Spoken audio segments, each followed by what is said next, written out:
Alam nyo sa pagkakataong ito na marami na ang kumokontrabida kay Marcos.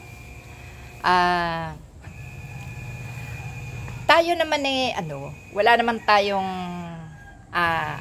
kinakampihan eh. Tayo naman reaksyonaryo lang at saka komentor lang sa mga nangyayari sa ating gobyerno. Pero sa nakikita ko na itong mga politikong ito hindi talaga nawawala ang interes, mga personal interest sa kanilang mga sarili. Marami dito naghahangad maging presidente. Kasi pag presidente na, hawak na nila lahat, Ito si Soto, ito si Lacson. May mga personal interest to sa pagiging leader ng bansa, Kaya wala itong papanigan, hindi ito papanig kay Marcos, hindi ito papanig kay Sara Duterte. Ito sa aking pananaw, nagsisitakbo to bilang senador paulit-ulit dahil hindi pa nila nakukuha ang kanilang mga gusto. Pero sa pagkakataong ito, na pinuporma pa lang nila ang kanilang mga pansariling interes,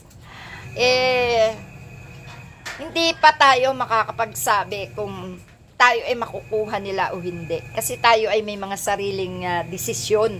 Tayo ay may mga sariling pananaw, Kuya, mga DDS ay nagpakaloko kay Duterte. Kung ang mga pula ay nagpakaloko kay Marcos.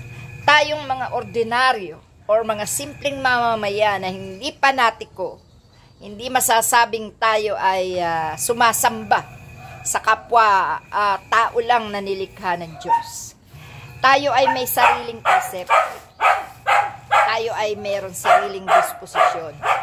Hindi tayo po pwedeng hawakan, Ngayon, sa pagkakataong ito na ang nakaupo ay si Marcos pa, syempre, wala naman tayo ibang maipapalit sa ngayon.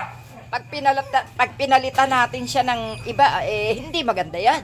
Dahil wala yan sa konstitusyon natin, Maliban na lang kung pinatalsik sila ng tao at meron taong karapat-dapat na pwedeng ipalit na ginugusto ng taong bayan. Ang sistema mo, ang ini-impeach ngayon ay ang Vice President. So sa Vice President tayo tumutok. Kasi ito yung laban Ito yung laban natin. Ang makatalsik ang Vice Presidente na umabuso sa ating pondo ng bayan, umabuso sa kapangyarihan, umabuso sa paglilingkod niya ng walang kasaysayan, Aminin man o hindi ng mga DDS, wala silang nakitang maganda sa kanilang sinasamba. Ewan ko nga ba, bakit hanggang ngayon, nagpapakatanga sila, nagpapakaloko sila. Shh! Kaya naman mga kapatid, natatakot kasi yung alaga ko May mga putukan kasi meron ditong Flores de Mayo, Kaya may putukan. So eto ngayon yung problema, halos makikita na natin ang mga traidor kay Marcos. Hindi man tayo maka-Marcos, hindi man tayo loyalista, hindi man tayo pulahan. Tayo walang kulay. Kayumanggi tayo. Kayumanggi lang naman talaga ang kulay ng Pilipino. Walang pwedeng kumalaban sa kayumanggi. Mauuna si Aling Marie makipaglaban kapag ang kinalaban nila kayumanggi. Kasi ang kayumanggi, ang mamamayang Pilipino yan. Ang purong Pilipino na may-ari ng Pilipinas. Kaya kayo mga DDS, sasabihin nyo, berde kayo. Si Marcos pula. At ang iba sa amin, rosas. Tama, may rosas. Pero pagpapakita lang ng kabutihan, pagpapakita lang ng tamang tao na gustong humawak din ng gobyerno. Ang pulahan, hindi natin masasabi kasi nahaluan sila ng berde nung eleksyon 2022. Pero sabi nga ni Marcos, walang pwedeng magdikta sa kanya dahil sa mga sinabi niya na makikipag-reconciliate siya sa mga Duterte.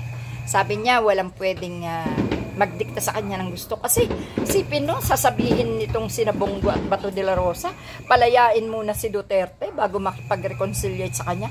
At saka, akala naman siguro ni Bato de la Rosa at ni Bongo papayag ang mamamayang Pilipino na makipagkasundo pa si Marcos sa sa mga Duterte.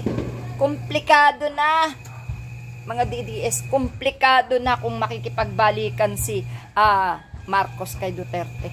Maraming taong magagalit sa kanya.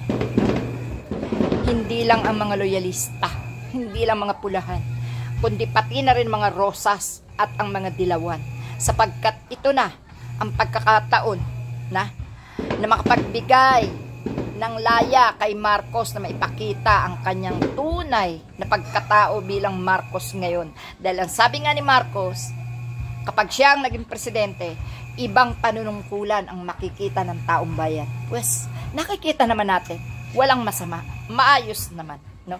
Kung meron mang mga magnanakaw sa kanyang paligid, isusunod natin yan kay Sara Duterte.